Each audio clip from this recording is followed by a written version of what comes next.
Boa noite, parabéns pela chegada ao segundo turno em segundo lugar. Antes de mais nada, nós gostaríamos que o senhor aproveitasse esse momento para uma saudação aos eleitores, numa mensagem de 2 minutos. A gente vai dar uma tolerância de 15 segundos. Bom, Renata, Bonner, é uma grande satisfação estar com vocês nessa noite. Telespectador, cidadão, cidadã brasileiros, a grande satisfação estar no segundo turno com o seu apoio. É uma honra poder participar de um segundo turno de uma eleição presidencial, situação em que nós vamos poder confrontar apenas 2 projetos. Vai ficar muito mais claro para você a natureza de cada um dos projetos. Nós, do lado da social-democracia, do estado de bem-estar social, que garante o direito do cidadão, que garante o direito do trabalhador, que cumpre a Constituição de 1988, que ampliou as possibilidades e as oportunidades. Um projeto que visa gerar empregos e oportunidades educacionais.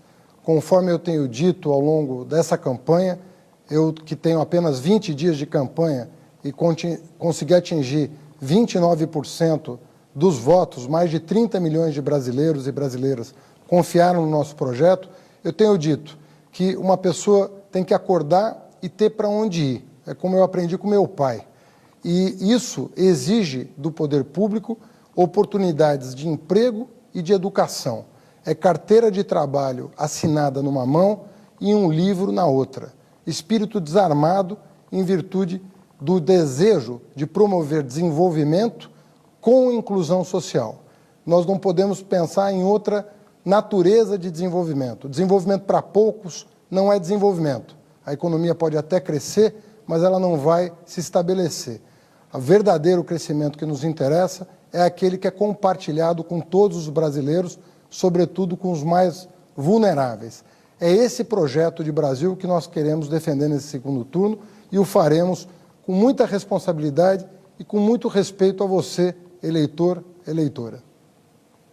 Candidato, o seu programa de governo prevê a convocação de uma Assembleia Constituinte para mudar a Constituição brasileira, a chamada Constituição Cidadã, que é o que garante a nossa democracia e que acabou de completar apenas 30 anos.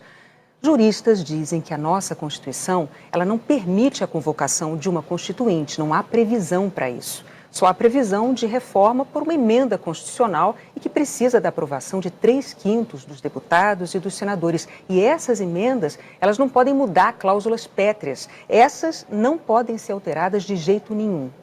Um outro ponto é que, 10 dias atrás, o ex-presidente do PT, José Dirceu, disse ao jornal espanhol El País que não acreditava numa vitória eleitoral de Jair Bolsonaro e declarou o seguinte, abre aspas, dentro do país é uma questão de tempo para a gente tomar o poder.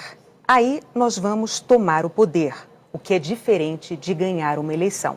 Fecha aspas.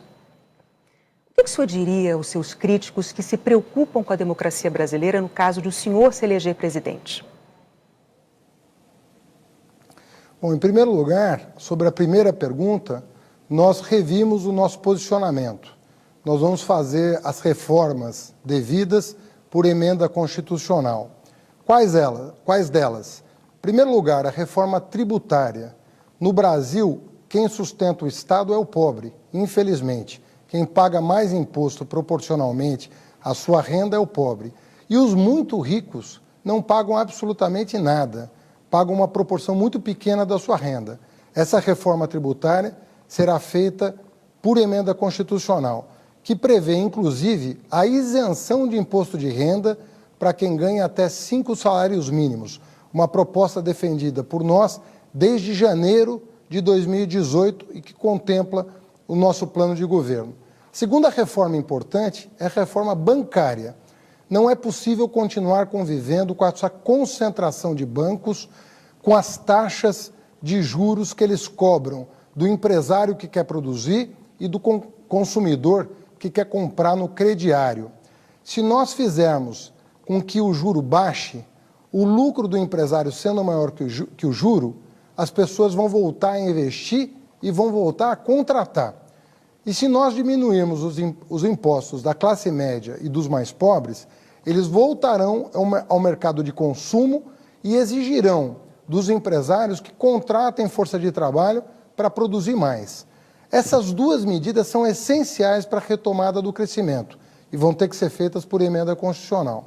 A terceira emenda constitucional importante é o fim do congelamento de gastos que afetou drasticamente o investimento. Sobre a segunda pergunta, o ex-ministro não participa da minha campanha, não participará do meu governo e eu discordo da formulação dessa frase. Para mim, a democracia está sempre em primeiro lugar. Candidato, o senhor tem mais 30 segundos para se despedir. Eu queria agradecer, Renata Bonner, a oportunidade de reiniciar esse segundo turno na presença de vocês, podendo conversar com o eleitor, com a eleitora, e pedindo a todos que acompanhem essas 3 semanas. O futuro do país está em jogo, o futuro da democracia está em jogo, o futuro dos seus direitos sociais e trabalhistas está em jogo. E nós queremos, respeitosamente, pedir a sua compreensão, o seu apoio, a sua atenção, para que você vote conscientemente. Muito obrigado. Obrigado ao candidato Haddad. Agora,